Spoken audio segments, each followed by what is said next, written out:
When I bought my house, I thought the HOA was just about clean lawns and neighborhood barbecues. Turns out, they were more like a petty dictatorship. After refusing to pay a special assessment that felt more like extortion, the HOA president decided to teach me a lesson. One quiet afternoon, my wife heard the rumble of motorcycles outside. 3 leather-clad bikers showed up at our porch, trying to intimidate her while I was in the garage. Their plan was simple: scare her into submission. Unfortunately for them, I wasn't the kind of guy you could scare with noise and leather jackets. I stepped out, looked at them calmly, and told them something that made their bravado vanish in seconds. Within 3 minutes, the same bikers who swaggered in were knocking on my door, not with threats, but with apologies. They weren't scared of me exactly. They were terrified of what I knew, who I knew, and the consequences of crossing my family. The HOA thought they sent wolves. Instead, they sent sheep straight into the wrong den. Abuse of power in communities often starts quietly, almost invisibly. In many neighborhoods, homeowners associations, or HOAs, are created with good intentions. They are meant to maintain order, preserve property values, and give residents a voice in how their shared space is managed. At their best, they are collective organizations that protect the interests of everyone who lives within their jurisdiction. Yet in practice, too many HOAs fall into patterns of misuse, where authority shifts away from being a tool of stewardship and instead becomes a weapon of control. This misuse can manifest in small, subtle ways: a fine for leaving a trash can out too long, a warning letter about the color of a mailbox, or a demand to cut down flowers that do not meet an arbitrary guideline. On the surface, these may appear as routine enforcement of rules, but beneath them lies a dynamic of dominance.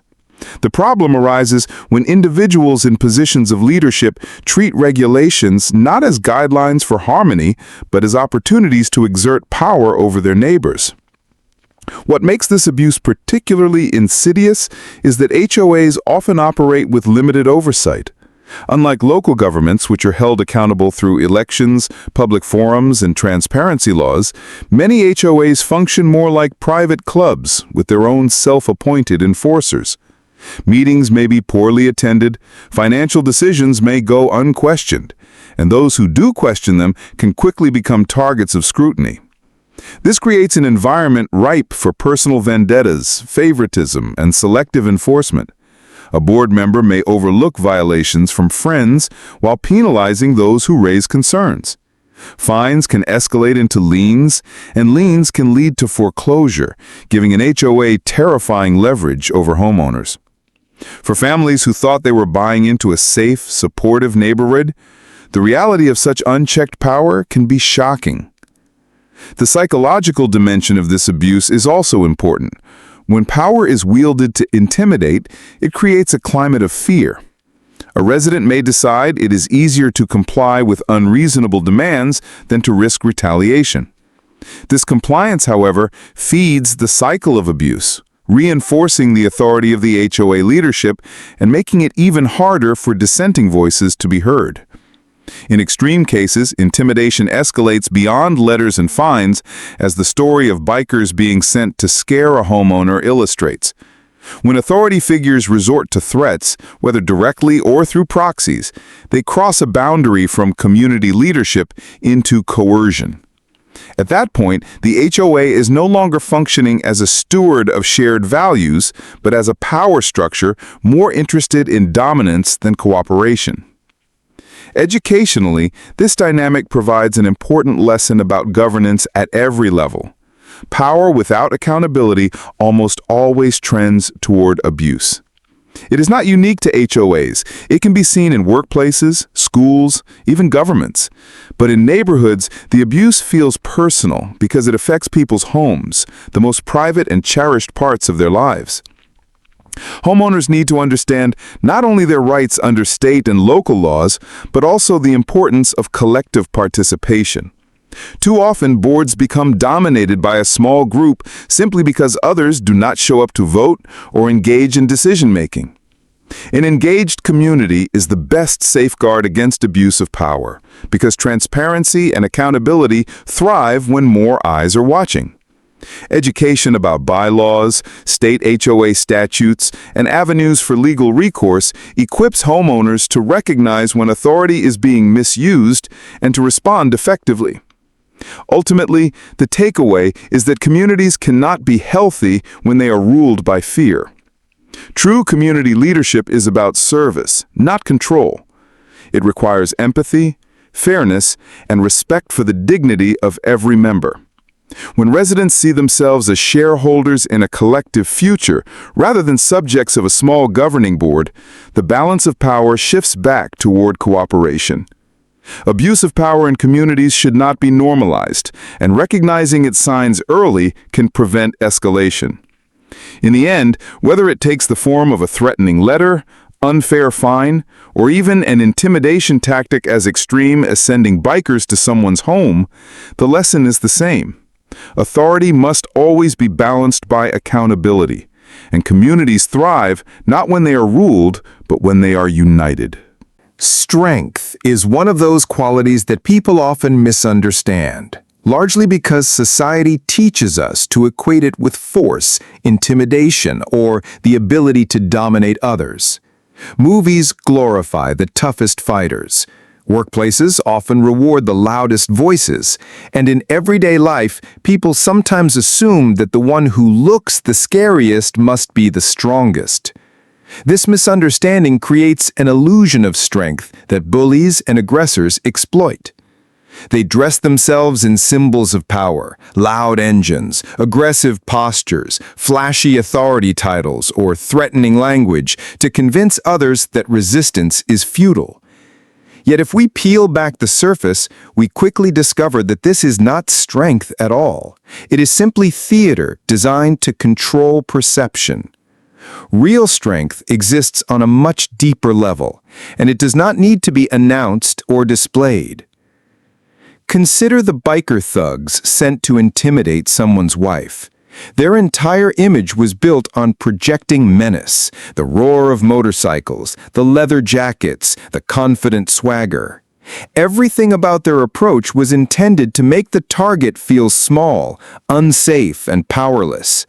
But the moment they encountered a calm, unshaken response, the cracks in their performance appeared. Within minutes, their bravado disappeared, and the same men who tried to appear dangerous were at the door pleading. What this demonstrates is that the illusion of strength has no foundation. It survives only as long as others agree to be intimidated. The second someone refuses to buy into the performance, the illusion crumbles. Real strength, on the other hand, does not depend on appearances or the compliance of others.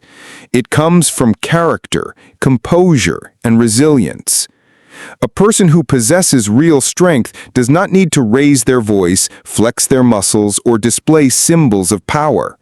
Instead, they radiate confidence because they know who they are, what they stand for, and what they will not tolerate.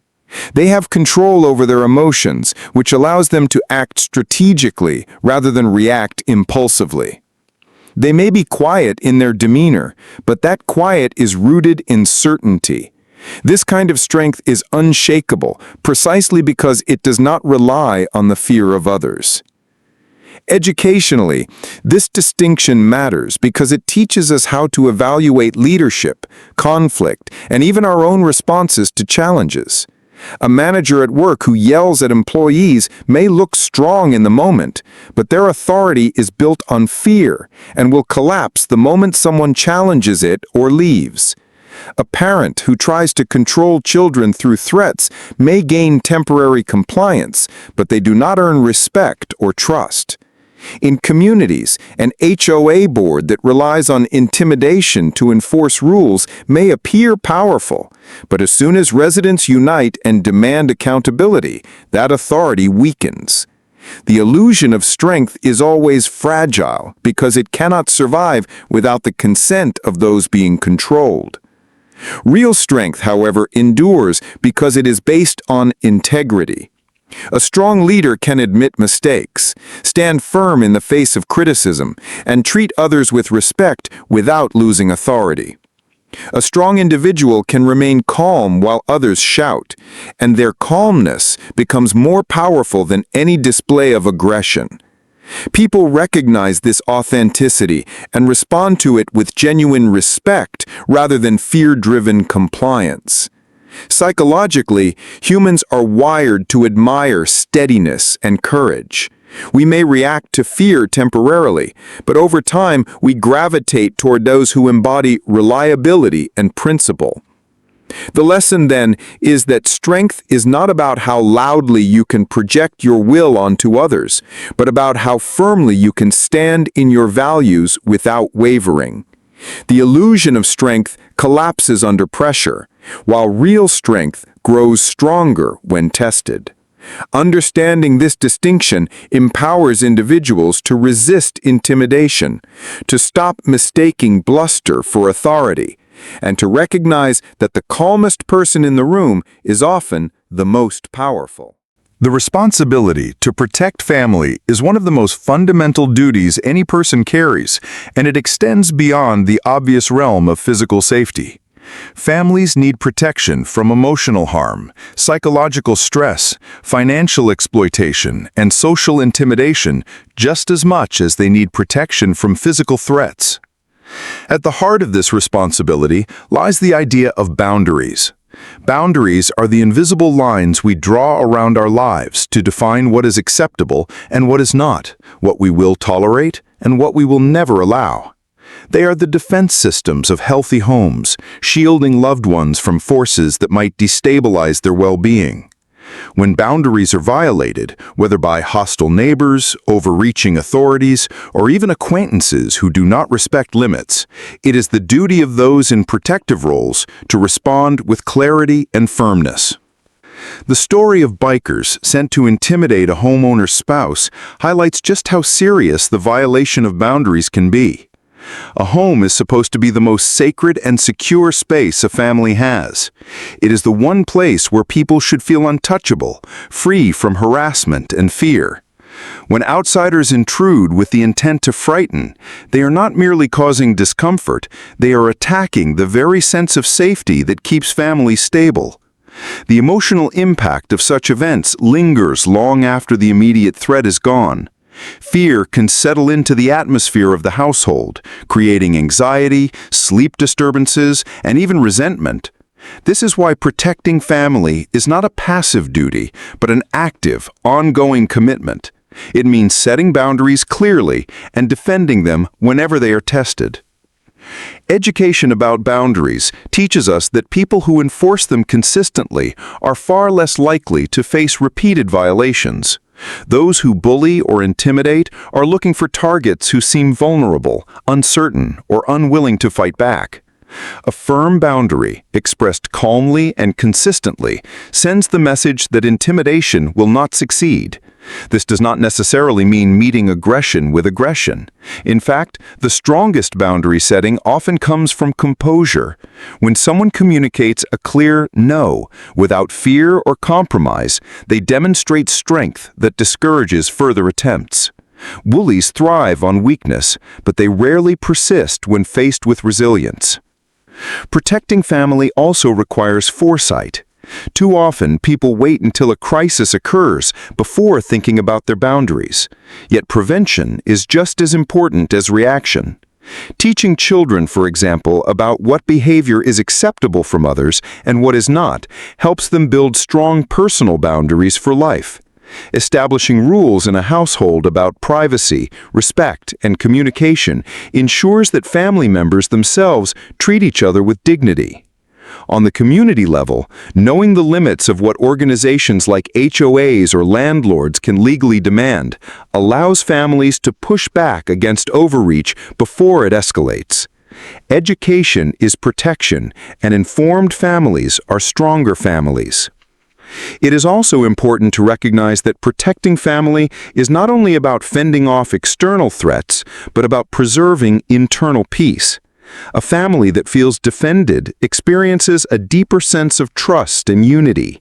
When a spouse knows that their partner will step forward in moments of intimidation, or when children see that their parents can calmly enforce boundaries against outsiders, they feel secure. That sense of security allows families to thrive emotionally and socially. Conversely, when boundaries are weak and intimidation is tolerated, the home becomes a place of uncertainty, and stress erodes the very relationships it is supposed to shelter. The larger community benefits when families protect their boundaries as well.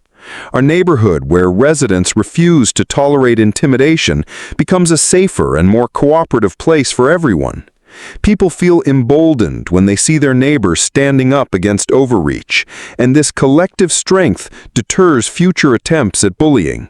In this way, protecting one's family contributes to protecting the integrity of the entire community. Ultimately, protecting family and boundaries is about upholding dignity. It is about declaring that fear will not dictate how you live, that your loved ones deserve safety and respect, and that anyone who tries to cross those lines will be met with firm resistance. Families cannot thrive under intimidation, and no home should ever feel like a battlefield. By standing firm, educating themselves, and modeling resilience, individuals ensure that their families live with peace rather than fear. Boundaries are not barriers to connection. They are the foundation of safety, and defending them is one of the greatest responsibilities a person can fulfill. Bullies have always relied on the same strategy: create fear, exploit weakness, and use intimidation to secure compliance. Their power is not truly derived from strength, but from the perception that they cannot be challenged. They thrive on imbalance, where one side feels powerless and the other projects control. Yet the reality is that bullies are far more fragile than they appear, and their dominance exists only as long as others allow it. The moment someone refuses to yield, the power dynamic shifts, and suddenly the bully is the one exposed. Turning the tables on bullies is not about becoming a bully yourself or meeting force with greater force. It is about breaking the illusion they depend on, restoring balance to the situation, and showing them that intimidation will not achieve its goal. When the bikers arrived to frighten a homeowner's wife, their entire advantage rested on the assumption that fear would take hold. Their entrance was loud, dramatic, and meant to overwhelm. But what they did not anticipate was calm resistance. Within minutes, the dynamic had flipped completely. The aggressors who had shown up with bravado were now the ones pleading at the door, desperate for the confrontation to end. This is a perfect illustration of how quickly bullies lose their footing when someone refuses to play by their script. Their tactics only succeed when the target reacts with panic or submission. When the target responds instead with composure, confidence, or even unexpected preparedness, the bully is left without leverage. Educationally, this principle is powerful because it applies across so many areas of life. In schools, children who stand up to a bully, especially when supported by peers, discover that the aggressor loses interest when intimidation no longer works. In workplaces, employees who document misconduct and present it through proper channels often see abusive managers lose authority when their behavior is exposed. In communities, residents who organize and demand accountability from overreaching HOAs or neighborhood leaders quickly reveal how shallow that authority really is. The pattern is always the same. Intimidation collapses when confronted with resistance, and the one who seemed powerful is forced to retreat. The psychology behind this shift is straightforward. Bullies rely heavily on surprise and shock. They want their targets to freeze, make mistakes, or feel trapped. This gives them the illusion of control. But when a target remains calm, refuses to be shaken, and demonstrates clear knowledge of their rights or resources, the bully suddenly loses their advantage. Calmness, in fact, is one of the most powerful weapons against intimidation. It signals not weakness, but confidence, and that confidence unsettles aggressors because it shows they have no hold over you. Bullies may roar loudly, but they are deeply uncomfortable when their roar fails to create fear. Turning the tables also has broader effects beyond the immediate confrontation. When one person successfully resists intimidation, others observing the situation are emboldened. Courage is contagious, and seeing someone stand firm often inspires others to do the same. This ripple effect is critical in families, schools, workplaces, and neighborhoods. It transforms environments that once enabled bullies into communities that no longer tolerate them. The bully is exposed as a figure who depends entirely on silence and submission. And once that silence is broken, their influence evaporates. It is equally important to understand that turning the tables does not require aggression or violence. In fact, the most effective reversals of power often happen through calm words, steady actions, and unshakable presence. It is about holding your ground without escalating the conflict unnecessarily. By showing that you will not be moved, you reclaim the dignity that intimidation tries to steal. This kind of resistance is not about revenge. It is about protecting boundaries, ensuring fairness, and refusing to give fear any control over your life. The ultimate lesson is that bullies only have as much power as others are willing to grant them. Their authority is borrowed, not earned, and it collapses the moment someone withdraws consent. Turning the tables is about recognizing that you already have the strength to resist, that the aggressor's tactics are hollow, and that intimidation cannot dictate your actions unless you allow it.